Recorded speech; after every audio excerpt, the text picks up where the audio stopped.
Salve umat Allah yang terkasih, katekese Pramisa pada kesempatan kali ini yakni mengenai dosa. Apakah yang dimaksud dengan dosa? Menurut Santo Bonaventura, dosa adalah keputusan dari pilihan untuk menempatkan apa yang kita pandang lebih utama, lebih baik, dan lebih menyenangkan dari hukum Tuhan. Menurut Santo Agustinus, dosa adalah perbuatan atau keinginan yang bertentangan dengan hukum Tuhan. Menurut Katekismus Gereja Katolik nomor 1850, dosa adalah penghinaan terhadap Allah dan pemberontakan melawan Allah. Allah telah menentukan apa yang boleh dilakukan dan apa yang tidak boleh dilakukan, namun manusia melanggarnya. Terdapat 4 penggolongan dosa. Yang pertama, dosa asal. Yang kedua, macam aktivitasnya. Yang ketiga, bobot dosa. Yang keempat, tingkat jahatnya. Dosa dari asalnya. Dosa asal, dosa yang diwariskan oleh Adam dan Hawa yang telah melawan kehendak Allah. Dosa aktual, dosa yang dilakukan setiap orang berdasarkan atas kehendak bebas masing-masing. 2 bentuk dosa aktual. 1. Pelanggaran melawan larangan Allah. Yang kedua, kelalaian. Lalai melakukan yang baik dari tingkat aktivitasnya, pikiran atau kehendak, perbuatan, dan perkataan.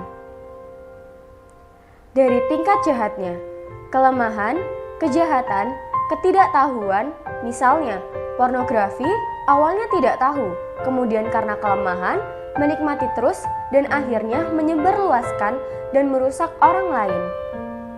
Dari bobotnya, dosa ringan.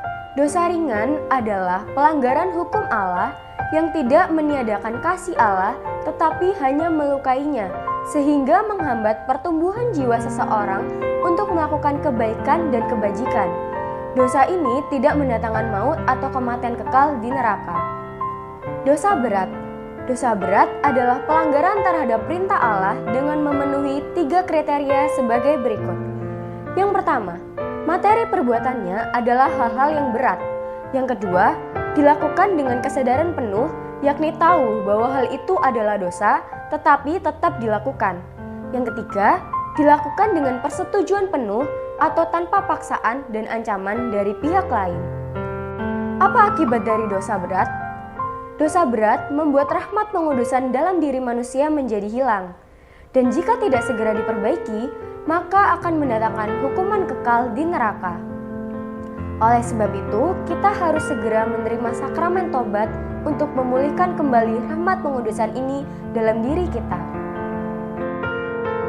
Demikian katekese Pramisa pada Minggu Prapaskah 1. Mari kita persiapkan hati dan pikiran untuk menyambut rahmat Allah melalui Putra Tunggalnya Yesus Kristus dalam Ekaristi Kudus. Berkah dalam.